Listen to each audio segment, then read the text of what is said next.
All right, everybody, Jake Raby here, Flat 6 Innovations, coming to you with an update on Mark and Tina's M9Xperience, M9Xperience here at Flat 6 Innovations. So, this is the Knowledge Group Research and Training Facility where we do all the training, the hands-on classes, all the videos, all that sort of thing, and it doubles as Flat 6 Innovations Skunk Works location where all the cool stuff happens that other people don't need to see.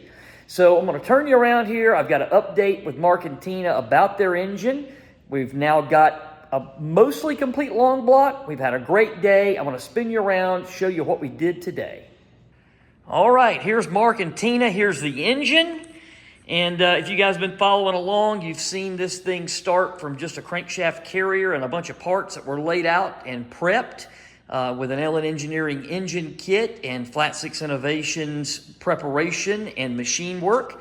So basically at this point, we've got an engine that is a long block minus the camshafts and the camshaft timing. So we've been following a strict regimen for the way the engine is being assembled. I'm following the same class protocol that I have on my 4-day group class. Even though this is a one-on-one class of Mark and Tina, we're following that same schedule where we do our presentation and all of our book work in the morning, and then in the afternoon we're down in the shop. So here we've got water pump installed, we got the front console installed. On the rear here we've got the IMS solution installed, because anything that leaves a Flat 6 Innovations facility is going to have my triple patented IMS solution, the one and only permanent IMS solution.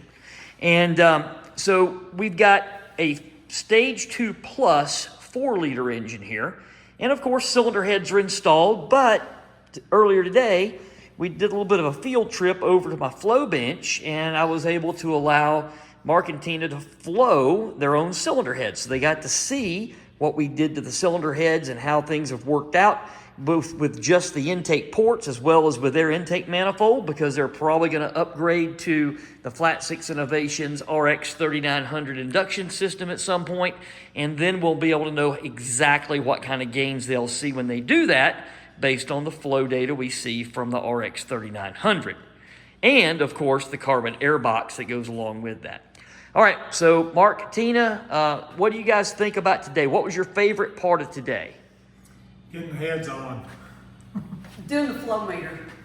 Cool. That was fun. It was nice to see they flowed very well, and should make some really nice power. Yeah, especially being on a 4-liter, and everybody's like, oh, those X51 factory heads, that's a holy grail. Well, these are better. Yeah, we stomped them, because I pulled up some X51 3.6 liter flow data charts from all of our studies here at Flat 6 here at Skunk Works, and we beat them by a long ways when it comes to the mid-range port flow and the peak port flow as well. Didn't beat it as much at peak up at 500 lift, but up there you don't need it anyway. But we did beat them by at least 10 CFM everywhere. So other than that, what did you learn today? What was something that you learned that was that you didn't really expect?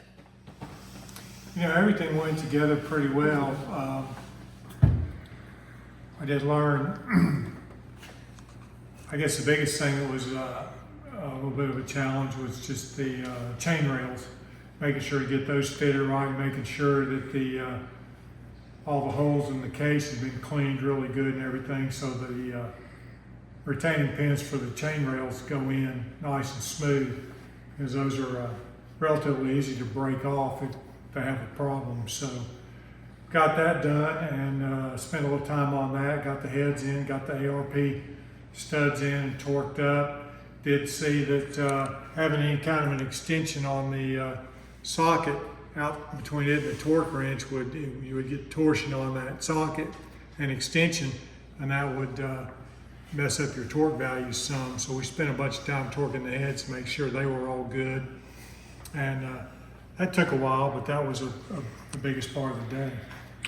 Yeah, and along the way I try to show you silver bullets. That's why when you grab that extension, I knew what that was going to do, and then I let you experience it. That's what this is all about, is you experiencing things. And Somebody in one of the comments from yesterday's video was like, there's no instruction with this. No, you get instruction, but it's instruction done my way, where things are very practical, very real, and we bring in the possibility for error, but we don't let you make a mistake. So I let you get right there to the edge, and then I'm like, hold on a minute, let's think about this. So stage 2 heads here, cryogenically enhanced, isotropic surface finished valve springs, all the tricks there.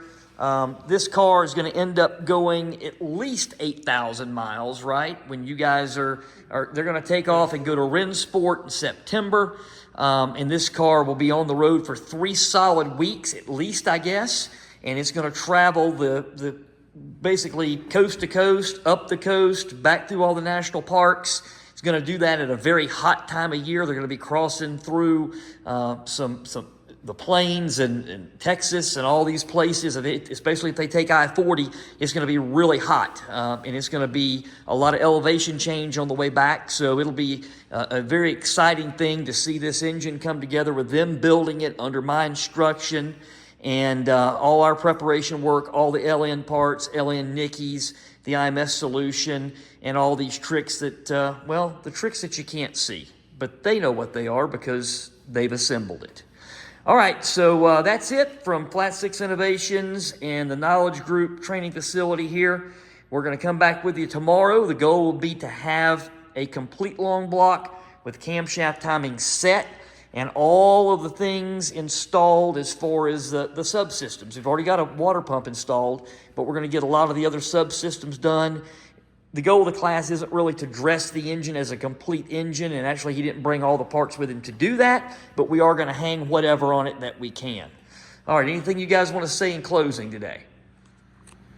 It's been a very enjoyable experience. We've learned a lot and had a good time, and looking forward to getting it finished and getting it in the car and taking it for a drive. Awesome. All right, check back in with us tomorrow, and we're going to come back with cam time and set and a complete long block.